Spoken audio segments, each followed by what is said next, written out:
Let's go ahead and get started. I definitely want to make sure that both of our speakers have plenty of time to do their wonderful presentations. So welcome everyone. As it says here, today we're going to be talking about preparing mental health leaders.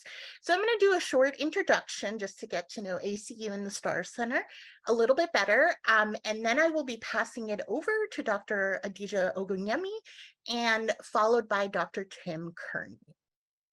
So we're here today with the Association of Clinicians for the Underserved. So if you've been to any of our other trainings, you probably already know a little bit about us, but we were founded 25 years ago by National Health Service Corps alumni. So it's very much still at the core of what we do. As you can see here, focuses access to care, offering that clinician support. We have many different programs that we work on, everything from vision services to suicide, safer care. But today specifically, we are here with our STAR Center program. And as it says here, we are one of the 21 national training and technical assistant partners. Really what I want to focus on in this slide is all of the resources, training, as well as technical assistance for community health centers. Those are all free. We have a specific website, chcworkforce.org, so please feel free to visit. You can access all of our resources, including the recording and the PowerPoint for this presentation. And this is also an email where you can contact us, and actually the email goes directly to me, and then I filter it out to our team members as appropriate. So this is the wonderful STAR Center team. You have all of our contact info or our emails on here. I believe everyone is on today, so it's really exciting when we have the whole team here. And also very excited to have our two wonderful presenters, Dr. Adija Ogunyemi. She is a therapist at a community health center, adjunct faculty, and also social innovator. I was privileged enough to actually do my doctorate with her, so just very wonderful to have her here. The same with Dr. Tim Kearney. He is the Chief Behavioral Health Officer at Community Health Center, Inc., another community health center, but also fellow NTAP, who we work with a lot.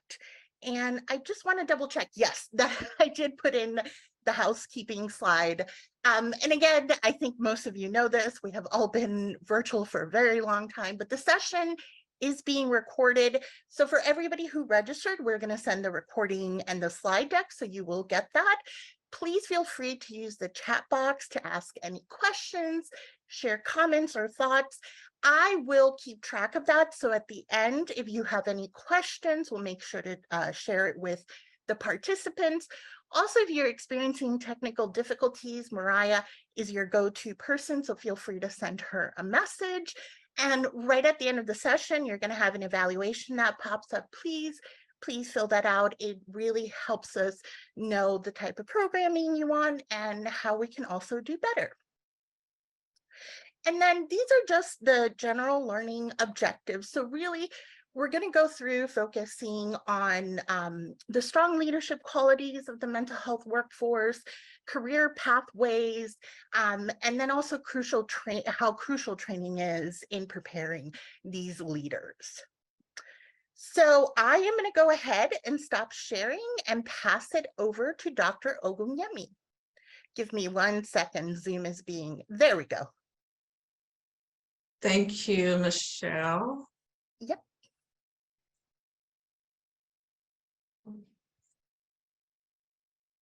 I think we're good. Yep, I can see your slides. Perfect. All right. Thank you so much, Michelle, for the introduction. Good afternoon, everyone. My name is Dr. Adija Ogunyemi, and as Michelle said, I'm a therapist, a professor, and a social innovator. My purpose is to assist people with improving their quality of life through better mental health, and to also educate the next generation of social work practitioner. I am a licensed clinical social worker in the state of Michigan. And in my primary role, I am a therapist at a community health center. So this session will be both educational and interactive. So if you have any questions for me as we go along in the session, please be sure to put it in the chat box. And Michelle is going to be monitoring that, and I can address them at the end of my session. So this session is titled Leadership Development Within the Behavioral Health Department. So I'll be focusing on professional growth within the department. And it's been divided into 3 different key elements. First, we'll look at how we can incorporate horizontal job promotion for the behavioral health staff in the department. The second key element is about developing pathways for your current BH practitioners to become leaders within the department, and also develop a leadership training for the behavioral health staff. Just by a quick yes or no, how many of us have current leadership trainings for our staff or behavioral staff? You can just put yes or no in the chat.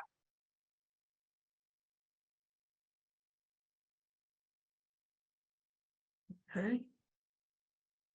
I see some yeses and a whole bunch of no's. Right, Michelle? Yeah, I was trying to track it, and I think the no's are Yes, winning. it Yes. looks like a lot of no's. So it's a good thing that we're here today, because we can start to put strategies in place to, improve our workforce. And part of improving our workforce is to provide opportunities for them to be able to grow. Okay, so speaking of development, the first key element, my PowerPoint is frozen here, just a second.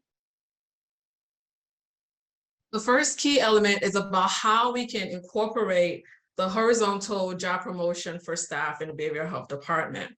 And there are generally 3 different types of promotion, but we'll be focusing on the horizontal job promotion today. In 2022, I was looking at some data about that. The behavioral health staff facility, they average at least more than 30% in turnover rates. So when we look at various behavioral health facilities, that includes outpatient clinic, hospitals, there was over 30% turnover. So a lot of people leaving their jobs after a period of time. And it's important that we take this data to heart, because turnover costs companies a lot of money. Right? It costs companies a whole lot of money to, recruit new staff, hire staff, not to even talk about periods of time where the position is left unfilled. Okay, so to attract and retain the workforce, we have to invest in building our workforce. And that leads us to the different types of job promotion, because there are different types, like I said, but we're focusing on the horizontal. So the horizontal job promotion involves the increase in title and pay for employees, but with little to no changes in responsibility. So example could be moving from a manager to a senior manager, a specialist to a senior specialist, and in more familiar terms, a therapist to lead therapist in the behavioral health department. We also have what is called the vertical promotion, and that involves upward movement to more senior job titles, that involves higher salary and, of course, more responsibilities. And they're typically what you think of when you think about somebody getting promoted from, on their job. That's what you think about is the vertical promotion, because they're moving from manager to director, from director to C-suite level. The third type of job promotion is a job promotion that none of us want, and that is the dry promotion. And that involves all of the responsibilities of a new title, but without any benefits attached to it. Nobody wants that in their room. I don't know about you, but I don't want it. So when we're thinking about growing our workforce, we want to look more at the vertical promotion and the horizontal promotion. I'll be focusing more on the horizontal, and Dr. Kearney is focusing on the vertical, I believe. Okay. So consider horizontal job promotion for career growth within the department. And the reason why I'm talking about this particular job promotion is so you have what to call it. There's a lot of information about this in the HR world. So you have what to call it when you're looking to build your department. Horizontal job promotions, like we said, is something that you should consider when people are growing within your department. That was Michelle. I was trying to see somebody put something in the chat. So what are some of the benefits of a horizontal job promotion? Promotion in general is a good thing for any employee, and it's beneficial, to the workforce. For starters, they're perceived as a good thing. And, a lot of people desire promotions at their job. They want to feel like, oh, I'm doing a good job, and my company that I'm working for is recognizing that and is rewarding that in one way or the other. And if promotions are made available, most employees will likely take notice and feel that they're part of an organization that is growing. And also, if there are some employees that are maybe not doing as good of a job, or maybe are not pulling their weight in the department, they're likely to adjust their behaviors and, given this type of incentive that has been put in place. Because when you have when you have strategies in place to build a workforce, people feel like they have something to look forward to, and they're working towards that. So if they're not doing what they're supposed to do, this could encourage them to start to do better in their work. Okay, so benefits of horizontal promotion also includes that it shows that you as an organization value and also promote career growth. And at their core, promotions are the next step in an employee's professional journey. And the lack of career growth is a major factor in employee retention issues, making promotions essential technique for retaining your workforce. Also, promotions demonstrates that your organization values and rewards efforts. Nobody wants to feel like they're putting, their all and they're giving their best, within their department or their organization. It is not being noticed or rewarded in some type of way. So when you show your employees that you recognize, value, and also reward their strong effort, it will encourage them to go the extra mile in their daily work, and also increase their level of loyalty to your organization. You want loyal employees, loyal workforce. It also improves employee engagement. There's a demonstrated record of rewarding strong effort, and contributions to your organization will build morale, will build employee engagement. Think about, I've been in the field now for 15 years, like I shared in our meeting, and nobody wants to feel like they're not really, doing much, right? Nobody wants to feel like, where they're at, they feel stuck. When people feel like they feel stuck, they're not growing, it will likely affect the morale of the workforce. Also, another benefit of horizontal promotion is that it reduces turnover and hiring costs. There's a data that I was looking at in the Wall Street Journal, and it talked about how when you hire a new employee, it costs roughly about 20% more than promoting them. So promotions are a great tool to saving you money, which at the end of the day, as a business, you want to make sure that you're being profitable. Okay. The next key element that we'll be taking a look at is developing pathways for current behavioral health practitioners to become leaders within their department. So a quick example is when someone moves from a therapist to a lead, a senior therapist, or maybe becoming like a program manager. And when we think about career pathways, there are a kind of advancement and roadmap that shows like those short and long-term benchmarks that you want your workforce to meet.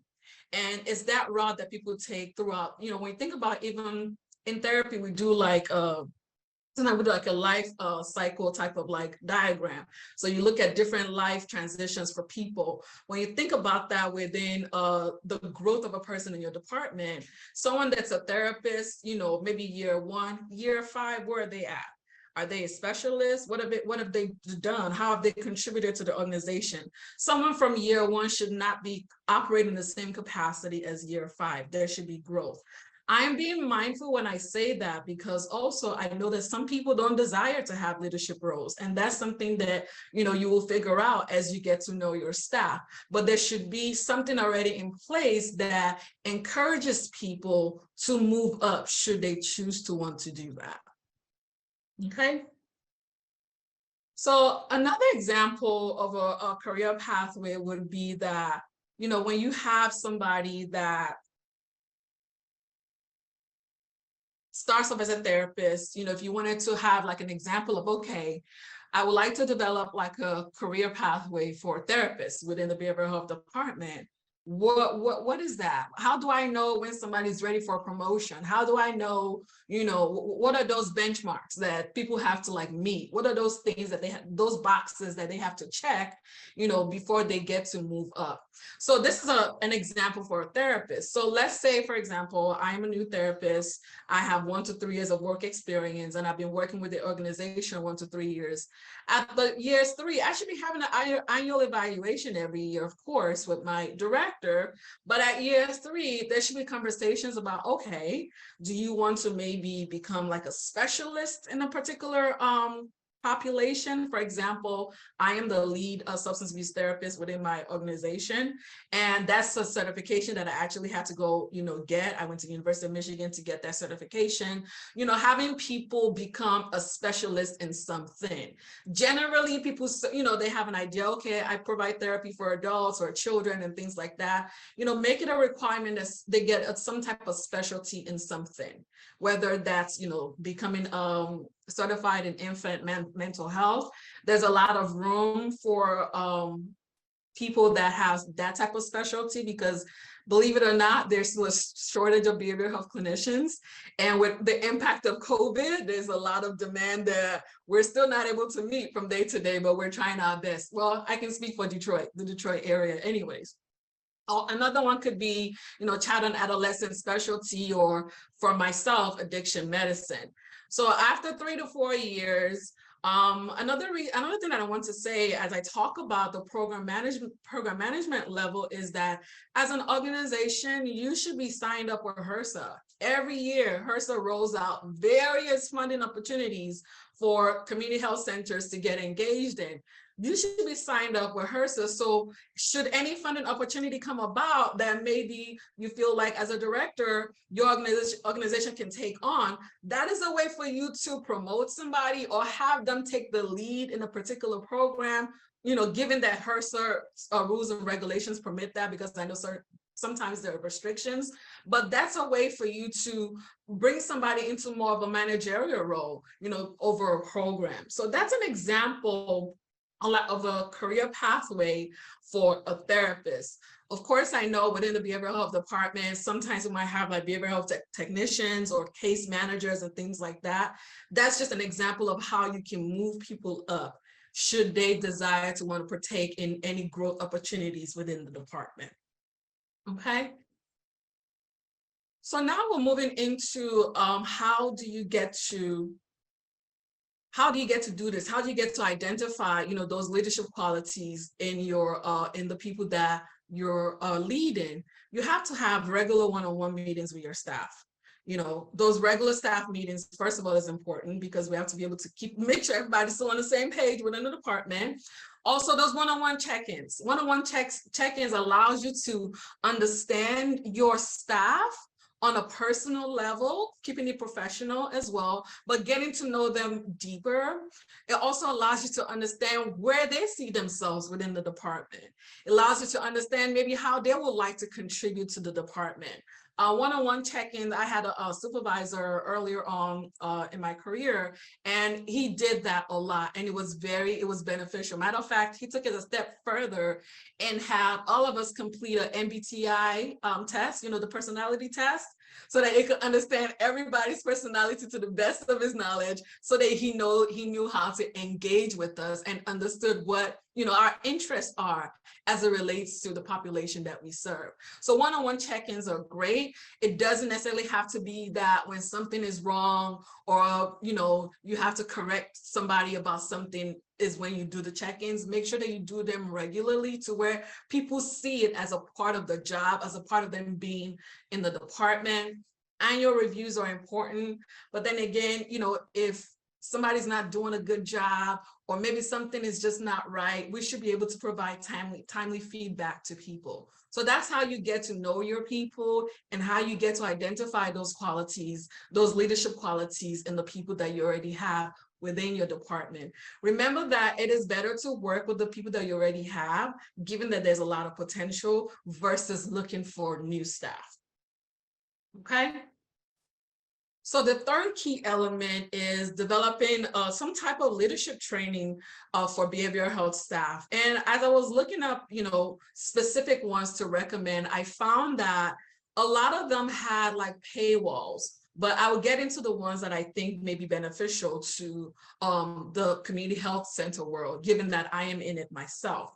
So the first thing that you should consider is that you need to figure out whatever training curriculum or training manual that you utilize. You need to figure out which one will be best for your organization, which one will be best for your community health center. Remember, you have to have some type of benchmark, that some type of box that people can check to say, okay, they're ready for this role. And training is important. So developing some type of leadership training manual, curriculum, the EAP provider, and also the Google Project Manager Professional. And speaking of specific like leadership training, there were two that I found that I think could be beneficial to community health center world. The first one is a website called Center for Creative Leadership. They have core leadership training programs for all levels of leadership, from an entry-level manager to a C-suite. So they have that. If you go on their website, just as I believe everybody's getting a copy of this PowerPoint. If you go on their website, you'll be able to see the different ones that they have. I also have a handbook. I'm not affiliated with them whatsoever, but in my looking around, I found that they had a pretty good presentation as far as what they offer. Another one is the edX. And I love that they had, I was reading about their Becoming a Successful Leader training, and that would be beneficial as well for anyone looking into leadership in the CHC world. So as far as like specific like leadership trainings that could be beneficial, these are the two that I would suggest. Another one is the Google Project Manager Professional Certificate. This one is free. Anybody can take it. I've heard a lot of great things about people that have taken it. They loved it. It's actually helped augment their resume in one way or the other. So that's something to look into. Maybe if you're looking at someone that you're interested in offering a leadership role to within the department, have this be one of the things that they take. And we, as professionals, we have to take continuing education credits anyways. Maybe this can count for one of them, depending on the state that you're in. Okay. Another thing that I wanted to mention is the EAP provider. How many of us have EAP providers in our organization? You can say yes, no, or I don't know in the chat.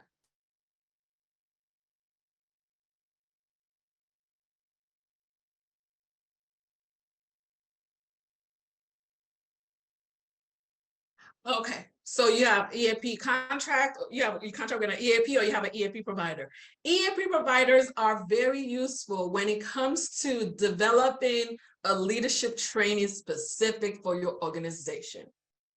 So it may be a good idea to work with HR and work with the EAP provider that you have so that they can develop some type of leadership training for you, because they already work with you. So that is something that I personally work with an EAP provider right now, that's what we do through that EAP. So I know that they can do that.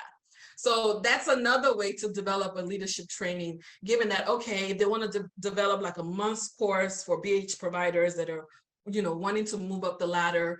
Even if it's just from a therapist to a lead therapist, having something in place for them to participate in that kind of, symbolizes that, okay, they're ready for like this next role. So utilizing your EAP provider for this particular type of initiative is important.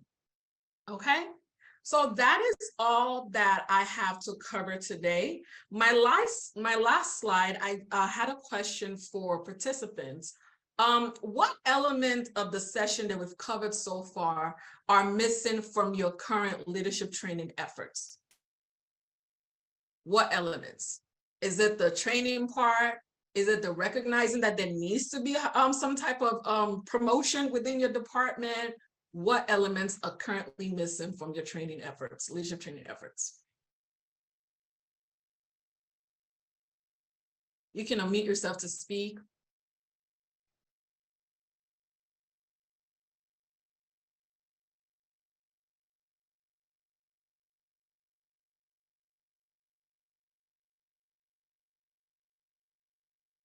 And while people are gathering their thoughts on that, I just wanted to let everyone know we are going to be sharing the recording and the PowerPoint after a few days after the presentation. Oh, in addition, we do have some people that are responding. Okay, someone said all these elements are missing from our leadership training program. We do not have a program in clearly.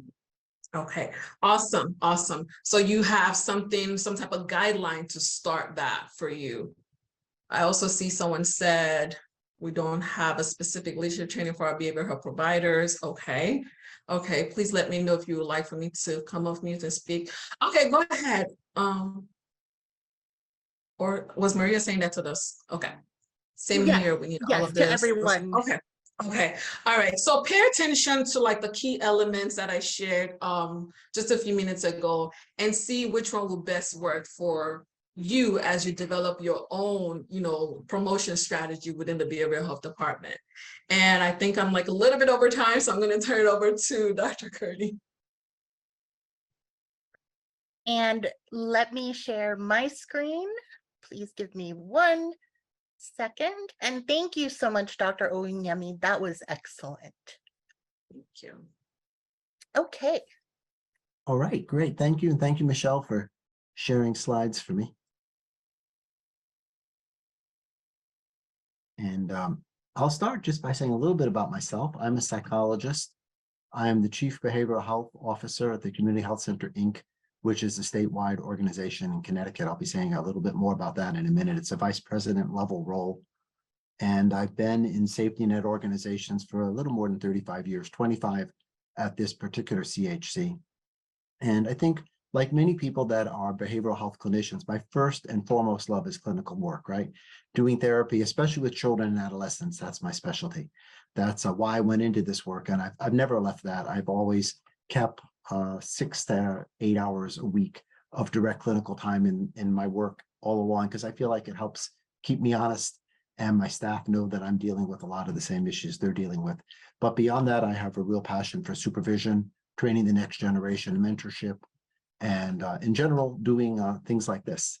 Do a lot of work through our NTAP and our Project Echo. So it's great to be here with you all, and I encourage you to please use the chat and let's be interactive as you have been so far for the remainder of the time. Next slide, please. So what I want to go through is just reiterate a little bit more about the typical behavioral health path, career growth pathway, and how that relates to identifying each step along the way, those folks that might be able to progress within behavioral health, but also progress within your broader organization. Think a little bit about what do behavioral health staff bring uniquely to the role of leadership beyond working within the behavioral health department. And talk about the intersection of what does your agency need? Who are you as an agency? What are you trying to do there? What are your staff skills? And how are you going to organize that? How are you going to make it happen? Which really often comes down to funding opportunities. And then say a little bit about the culture of your agencies, of all of our agencies. How do we develop a culture that's going to promote leadership from behavioral health to the whole agency? So next slide, please. That might be helpful just to say a little bit about where I am. The CHC Inc. is a statewide organization. That's a map of Connecticut with our various sites.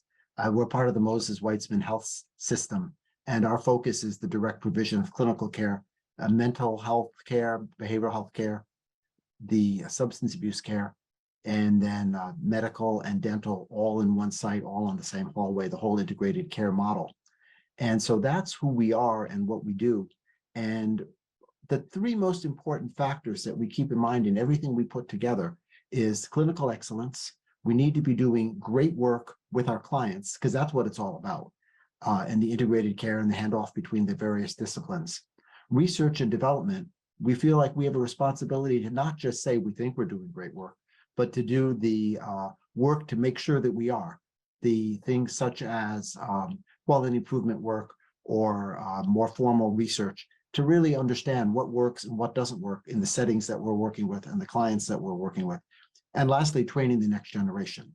And the reason I take the time to say that, and I will elaborate on this in a little bit, is knowing who you are and what you're doing is key to thinking about what kind of leadership you want to develop at an agency-wide level, and how your behavioral health providers can become part of that leadership as they move and grow through their own professional growth. The next slide, please. Thank you. So why choose a behavioral health provider for doing some leadership other than in behavioral health? And well, certainly there are many of us, I shouldn't say us because I'm not actually one of them, who have advanced degrees in other areas. Like someone who wants to be a CFO really should get some advanced training in the whole economics and marketing and all those kinds of things that are so important in that field, and so forth in the other dimensions of training. I would not be a good candidate to be your chief medical officer, right? Because that's not my field. But what do I bring, or what do other behavioral health people bring from various behavioral health fields? Tremendous clinical skills, learning to work with clients of all types, all issues, containing difficulties when they emerge, drawing out issues that are there implicitly but not being spoken about explicitly, things that you want your leaders to be able to do. One of the things that comes to mind for me is the importance of being able to de-escalate and manage difficult clients, tricky situations that come up. Your behavioral health staff are likely to know how to do that because that's been part of their training. And that may be a place you can use people as you develop programs like that in the broader agency. Most behavioral health folks have been trained as part of their training to really understand systems, whether it's at the micro level, understand the family system and how the different parts of the family are working together, or at the more macro level, how to understand how does, in a particular clinical situation, the role of the Department of Families, Children and Families, the role of the court system, the role of the school, the role of the clinician, the role of the medical provider, and you could go on and on and on, because our families have so many people that they are relating with and who are part of their life on a day-to-day basis. And when you think that way, you can bring that thinking into looking at the systems within your organization and then the systems that your organization is relating to within the broader scope of your communities that behavioral health providers are trained to think about. The whole research and data analysis, certainly PhD level psychologists, DSWs, there are folks that are really trained how to do formal research and understand data, understand statistical analysis. And you may have some already sitting around in the agencies doing other work that you can tap and bring forward to use in some of these areas as well. Teaching, many folks in behavioral health have had formal training in teaching and had experience doing teaching, and that can bring something that you can look at and say, how can I leverage that? And lastly, writing. Many people have written dissertations, have written other stuff, written academic presentations, written curricula, and certainly could be very helpful in grant writing and other opportunities that come up in terms of writing. Next slide, please. So the typical group, which has already been elaborated a little bit, but I want to mention also, someone might come into our agency as a student or a resident, move on to becoming a non-licensed independent practitioner in Connecticut, as in most states. After you finish your academic training and you get your degree, depending on the discipline, you have to do a year or 2 years of supervised experience training before you can take your licensing exam to be an independent practitioner. And then someone would become a licensed independent practitioner. Then from there, as was mentioned already, they might become a clinical supervisor. They might become an administrative supervisor within the department, and that might lead to a broader agency role. And what I'd like to encourage you to think about is right from the very beginning, when someone comes in, whatever role they come in on, be thinking about what role might they move on to. What are they interested in? What brings them in uniquely?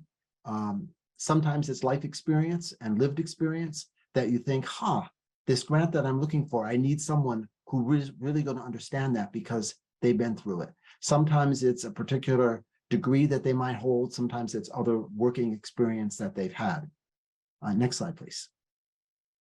So think about this, and I like to spend a little time on this. 3 areas of intersection. It's important to know your own agency. What are you trying to do? Which is why I took a couple of minutes just to talk about the agency I'm at. Know your own agency. What are you trying to do? What are the directions you want to go? What are the skills and the interests that your staff have? And how to know those and to leverage those in the directions you might be moving as an agency. And then lastly, building some opportunities around that. So let's go to the next slide, please. Thank you. So knowing your own agency, what are you seeking to accomplish? Where is it that you want to go? One of the things that behavioral health people can bring, and I should have mentioned this at the beginning, is a way of thinking that is kind of process oriented. And that is the way I kind of tend to think right now. So I'm laying out some process for you and laying out some questions for you to think about, and how's this going to help you develop who you want to be. So what are you seeking to accomplish? What do you want to, where do you want to go? And what roles do you need to do that? So that certainly you need a medical director, you need a behavioral health director, you need a finance director, you need whatever else the traditional roles are. But I think it's also important to think about stepping out of that siloed approach.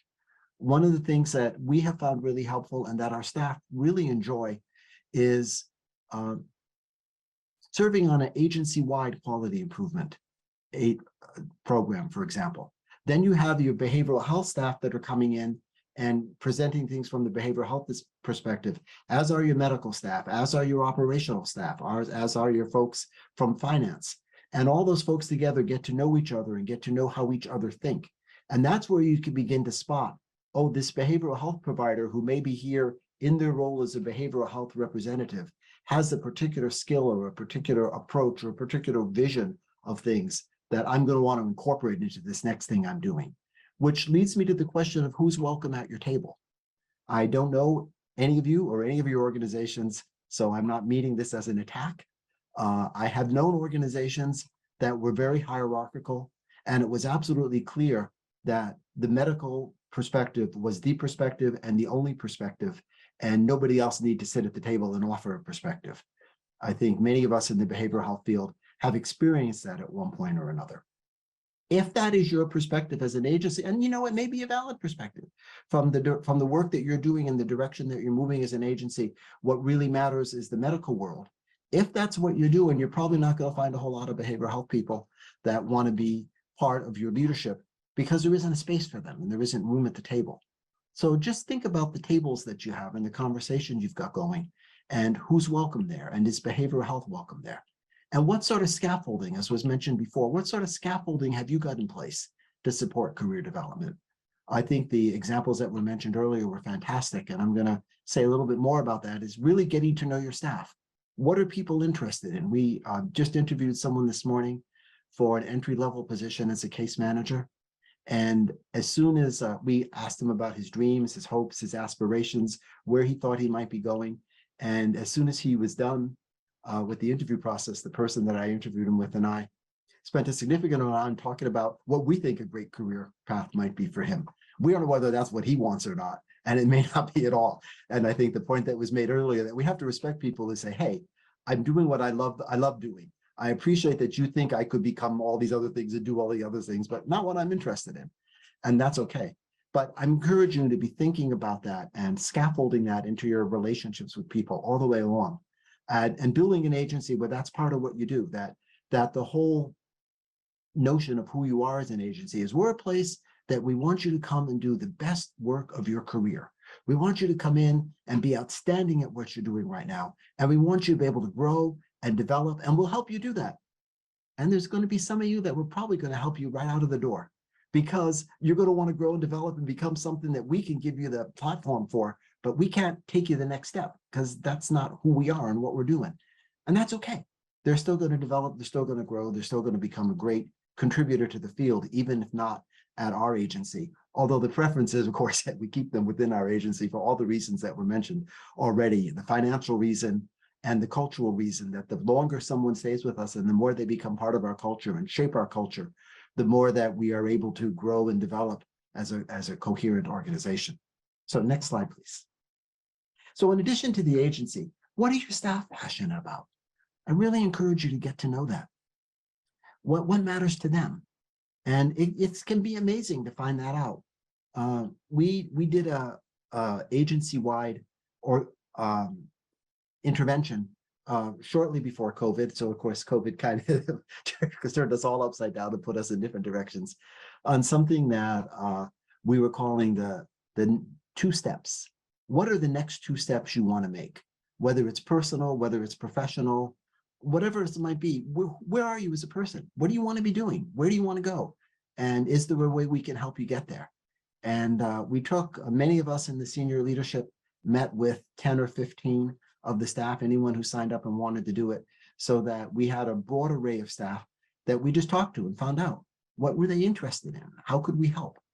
And that becomes so important to know because staff feel encouraged, feel as if they matter. And in truth, they do matter, right? Because the biggest asset we have in our organization is our staff. And also, I'd encourage you to think about what connections can be made across discipline and roles and in what settings. That as long as we can get people out of the silos, we can move toward more creative thinking and more opportunities for people to develop individually and to spur and encourage each other on in areas and using techniques that they might otherwise not have thought about. And I would stress, as has already been stressed, it's important to have very explicit conversations with staff.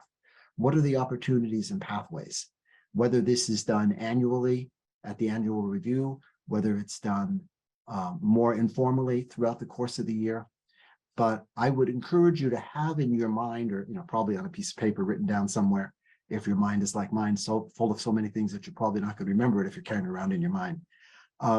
Who's interested in what and what they want to do next? Because when that next grant opportunity comes up, whether it's HRPSA or SAMHSA or a private foundation, you're going to be able to say, oh yeah, him, her, they're the ones that I can get, and they'll run with this because they're excited about it. Next slide, please. And then going along with that, building opportunities. I've begun talking about this already. Have you identified the emerging leaders? Do you know the people that want to grow, want to develop? And what do they want to do? How can you help them get there? Have you created a space for behavioral health input? What's the unique things that I mentioned that behavioral health can bring? Are you looking for those as you're building your programs, as you're looking for opportunities to develop? How can you bring in these people? Building interdepartmental cross-disciplinary opportunities. I just think that is so important as a key. Otherwise, behavioral health stays siloed. We want to invite them in to all of the various other things that we're doing in an agency. If you're looking at and developing and building a new way of looking at an issue, invite your behavioral health team to be part of your discussions. And when you do your annual appraisals, I really encourage you to stick in stretch goals, to really be thinking about where do you want to be in 3 years? Where do you want to be in 5 years? Where do you want to be in 10 years? And there are going to be people that surprise you with the things they want to do and the visions that they have and the ways that we can help support people that we might not have ever occurred. And certainly most agencies, I believe, have some sort of CE funding for clinicians, and think about leveraging that. If someone is interested in developing a particular skill set, a cognitive behavioral intervention for traumatized kids, that's great. Send them to that. They can become greater and better clinicians.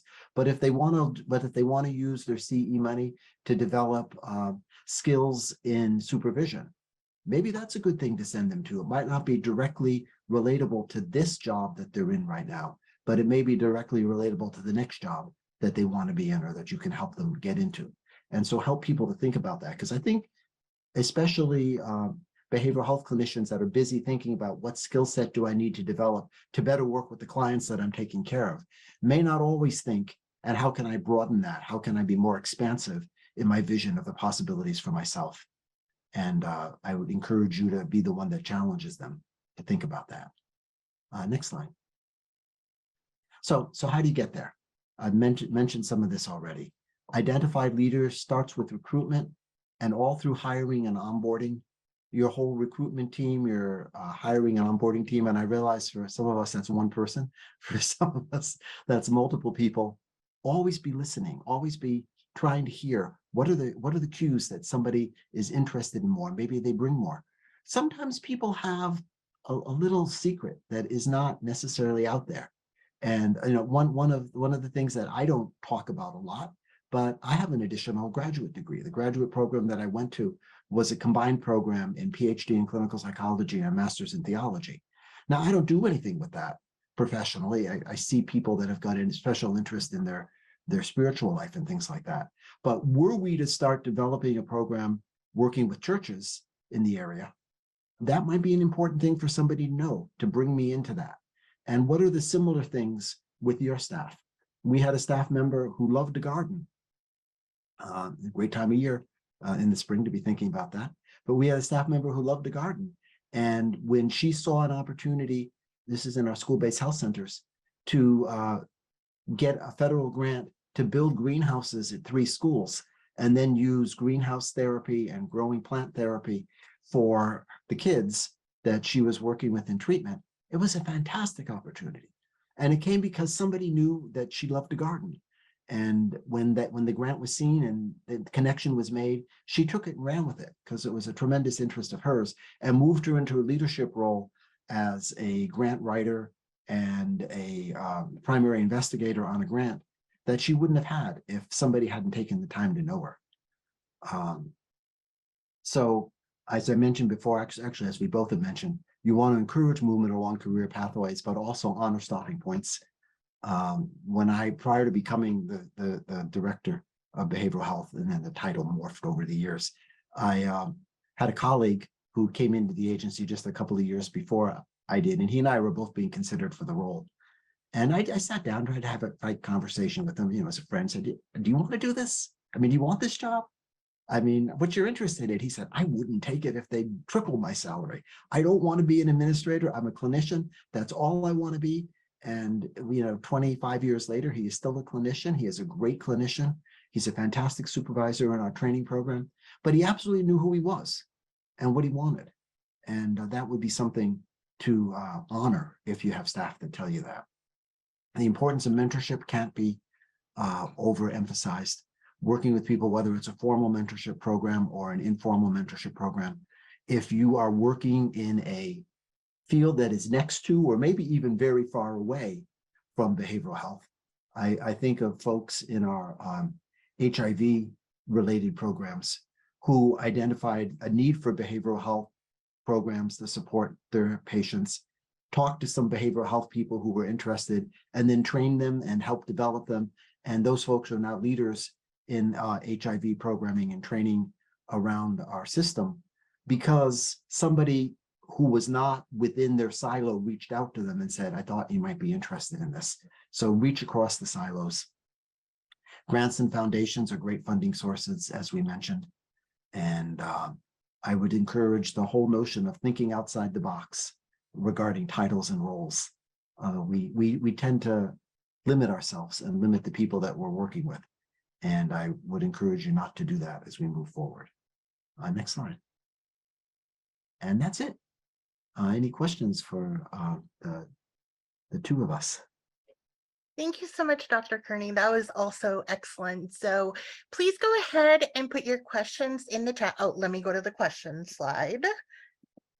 And we're happy to respond to any questions. You have 2 people with an excellent wealth of knowledge. Also, if you want to be unmuted to ask your question, if you raise your hand, Mariah will be able to unmute you. And as we get people, as you're thinking through your questions, I just want to go through some end slides just to let you know about a few things, and then we will also have the evaluation pop up in a moment. So I'm having some slide issues. There we go. So I wanted to just point out, we are having our biennial workforce summit. That is a free workforce summit for 2 days. And actually, one of the organizations we are working with is CHC Inc. We are also working with the National Association of Community Health Centers. Another plug is we do have our conference coming up, so you will be able to get all of this excellent programming. Really excited, and it is in Washington, D.C. And let me just double check. I don't see any questions yet. So I'm going to go through the last closing slides. We are also looking for any health centers who would be interested in being interviewed for a podcast. So if you are, please go ahead and you can either email me directly or use our info@chcworkforce.org. Again, everybody is going to be getting these slides. We wanted to hyperlink a bunch of our resources, especially the newer ones that we have, such as our onboarding checklist, and we have self-paced courses, we have podcasts. Please feel free to sign up for our newsletter. Oh, and I do see something in the chat. So Meadow asks, any tips on getting C-suite buy-in for creating behavioral leadership hierarchical positions? So it's really looking on how do you get that buy-in from the C-suite. Oh, and Dr. Kearney, you are on mute. I see that you're.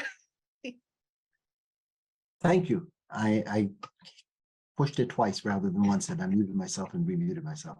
I was going to say that's a great question. I'm fortunate to be at an agency that behavioral health was part of the agency when it was started 50 years ago, and has always been considered an integral part of what's going on.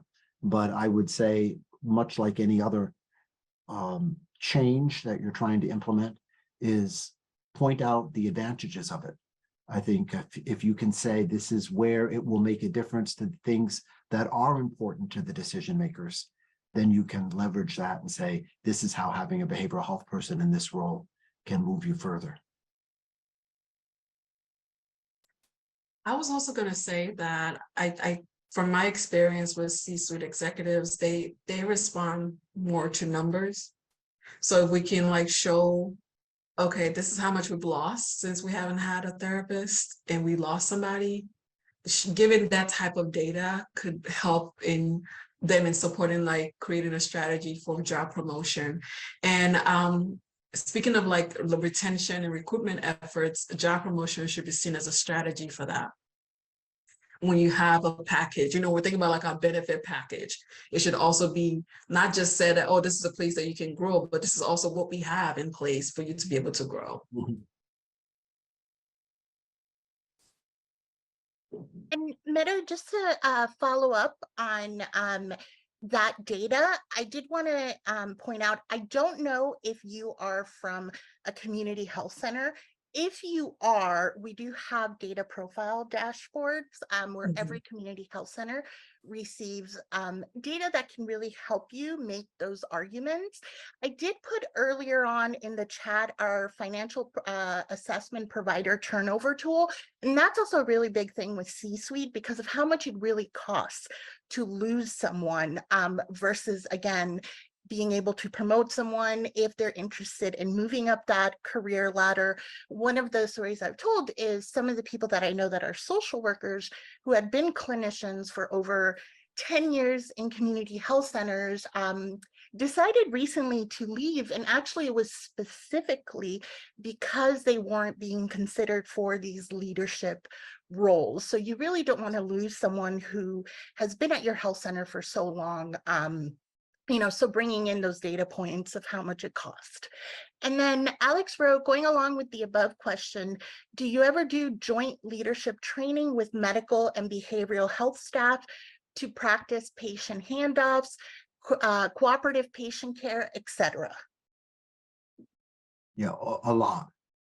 Our residency programs, much of the training is the psychiatric nurse practitioners and the nurse practitioners, the more medical oriented nurse practitioners, and the postdoctoral residents in psychology are often trained together because we're all going to be working together, and we want the folks that are our workforce in development to learn how to do that. And then at the site level and the grand rounds level and such like that, most of our grand rounds are integrated because we're working as an integrated team. For me, I do leadership trainings with various organizations. So I've done some with like a clinical healthcare organizations and also like the business organization. But with my particular agency, with my primary role, the trainings that I've done are related to the substance abuse grant that we got a few years ago. So speaking of grants, that's where that comes into, that allowed me to be able to take on some roles there with providing trainings to staff. And that was very helpful because, there seems to be a disconnect sometimes with medical and behavioral health staff.